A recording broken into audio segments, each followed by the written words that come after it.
What's going on, Dark Magical community, and welcome back to the channel. So today we are resuming an older segment that I have started, and that is the Bond Between Teacher and Student segment. And I think that we are going to actually transition this more into a guide for both new and returning players, so that I can give everyone some tips that I wish that I would have had when I first got into the game. So this segment is still going to be called Bond Between Teacher and Student, and it will feature the occasional deck profile of someone that has sent in a submission. So if you have any questions about the video, or if you want to ask a specific question that you want for me to answer, please comment it down below. I do read all of the comments, and I'd be more than happy to assist you guys with any kind of information that I have at my disposal and help you guys as players. So, welcome back to Bond Between Teacher and Student, how to start playing Yu-Gi-Oh!, a lesson for new and returning players, and tips that we can all learn from.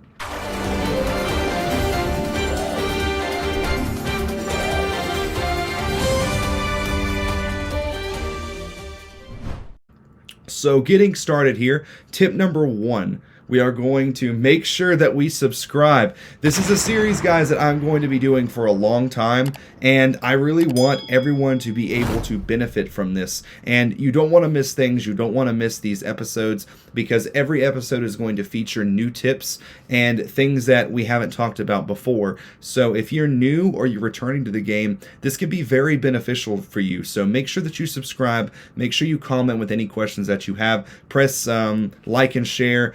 We are trying to get to 1,000 subscribers before the spring, and if you're new here, I am giving away a playset of Magician Souls from Brothers of Legend as a prize for getting to 1,000, as well as an exclusive playmat. So do make sure that you press the subscribe button and support the channel. It motivates me to keep making these videos, more deck profiles, things of that nature. So jumping into the first real tip here, guys. Step 1 is going to be to locate your local OTS store.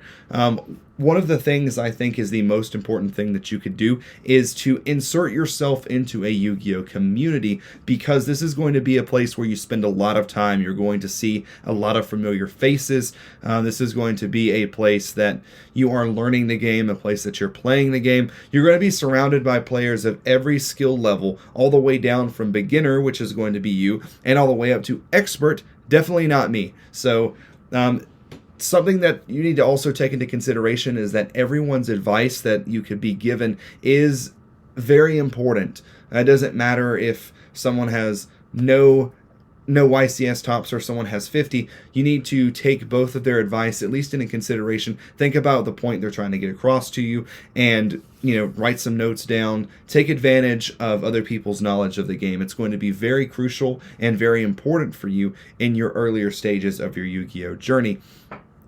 One of the first things that you want to do when you get to your local OTS store is register for your Konami ID. This is very important. It's free. It only takes a few minutes. What this is basically they will give you a small card with a few numbers on the back, and that's basically your player ID. So whenever you go to regionals, YCS events, even locals, you're going to need that number. That's how they find you in the system, and that is how they pair you up against an opponent. So make sure that you remember that number. Personally, I like to save mine on my phone as a contact ID under Kasi ID. So that is how I remember mine.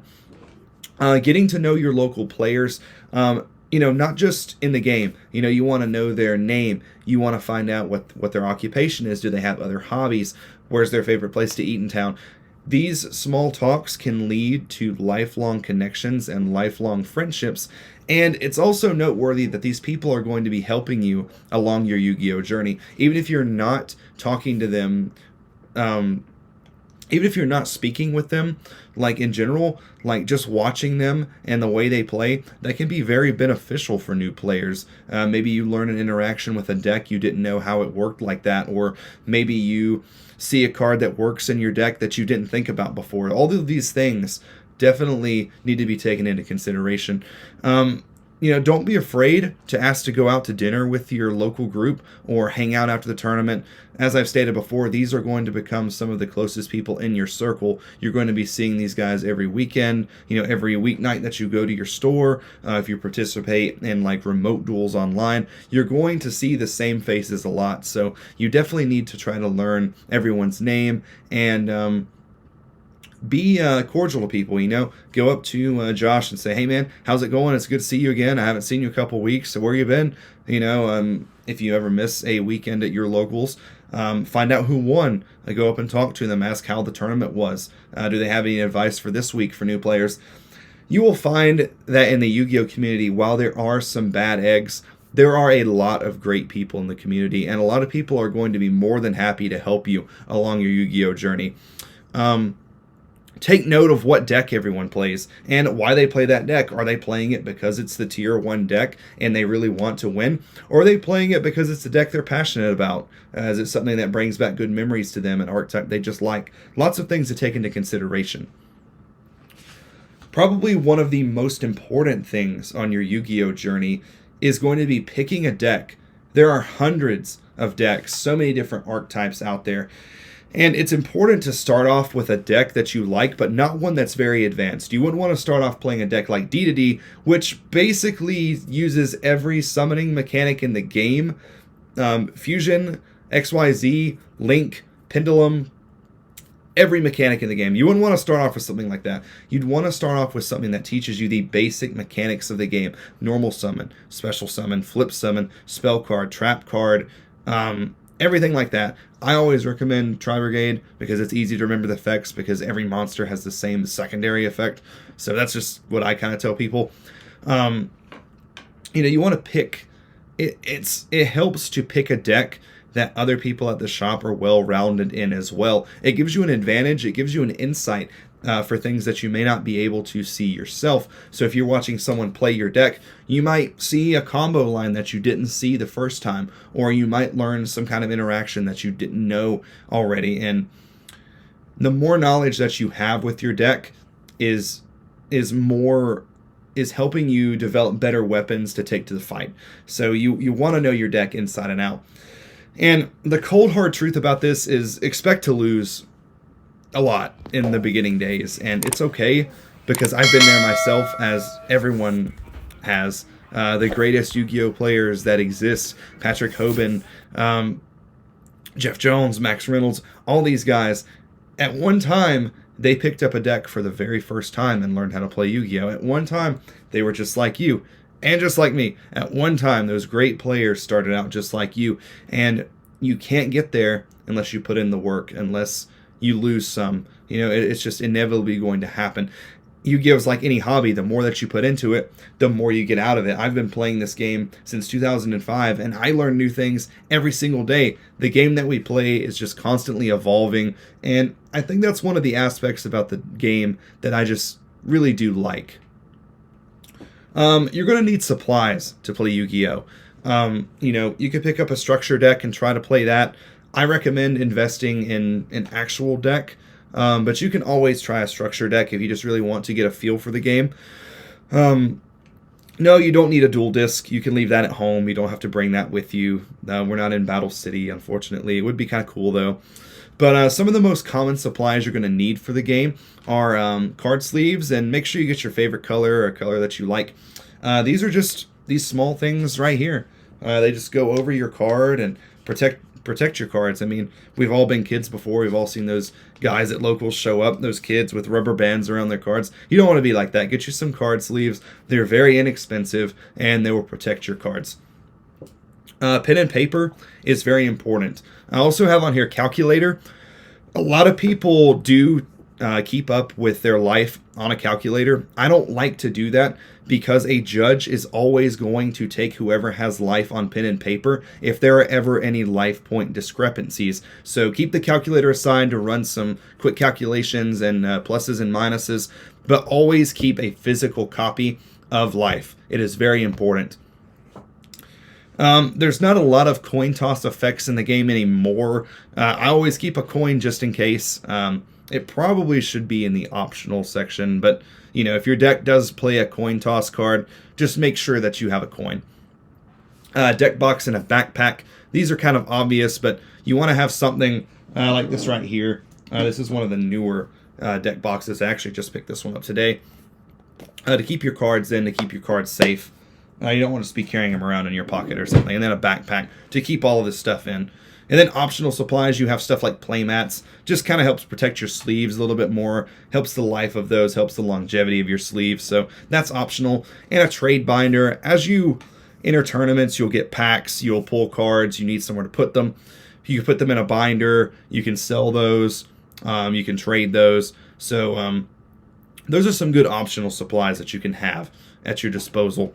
So I'm going to move on here.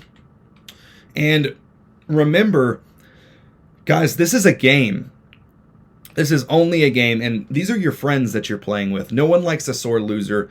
Every game that you win, as well as every game that you lose, is nothing but a learning experience. Take notes of your losses. Did you lose simply because your deck couldn't keep up? Did you lose because you misplayed? These are things that you need to remember because this is how you learn. So make sure you take notes of that. No prize is worth the loss of a friend. We've all seen the people at locals. Every locals has them. The guy that rule sharks a friend in the finals, or they cheat somebody with time rules. To me, that's not worth it. I would rather have someone's company and someone's friendship than have 10 packs of Yu-Gi-Oh cards. That's just me. Everyone's different. But to me, no prize is worth the loss of a friend. Watch out for each other. This is an important one too. You, if John walks away and leaves his stuff on the table, leaves his deck behind, you pick up his deck and go give it to him. You say, John, you left your deck here, man. You know, watch out for each other, because I feel like a community should be tight-knit, and I feel like everyone should be watching out for each other. If you ever get to the point in the game where you feel like you're not good enough and you need to quit, take a step back and evaluate. This is a game for fun. We do this because we enjoy it. And we do this because we get to get out of the house and we get to go spend time with our friends. And this is just something that is just fun. So take a step back, evaluate, and remember that this is a learning experience and this is a hobby. This is your escape from the normal outside world. So in conclusion, guys, go out there and get started. I'm losing my voice. I'm sorry. Go out there and get started. And you'll never learn if you don't try. Even if you've never picked up a Yu-Gi-Oh deck before, go out there, try. You really will surprise yourself. And the game is very rewarding. The game's very rewarding. You meet people, you get to travel, you get to do all of these experiences that you wouldn't normally get to do if it wasn't for the game. So people ask me, why do I love playing Yu-Gi-Oh? And I love playing Yu-Gi-Oh because of the people. I have friends in my life that I can call for anything that I wouldn't know if it wasn't for these things right here. Yu-Gi-Oh cards, these pieces of paper, have developed me lifetime connections with people that I truly love and care about that I would never have known if it wasn't for this game. So let those words stick with you. And comment down below if there's something that you want me to cover in the next episode of this. If there's something that you have a question about, if you're feeling like you're not good enough and you need me to hype you up, I will. Anything that you guys need, please comment down below. And I hope that you all enjoyed the video. And once again, make sure that you like, share, comment, and subscribe. This is Mike from Dark Magical Gaming, signing out until the next one. Take care, everyone.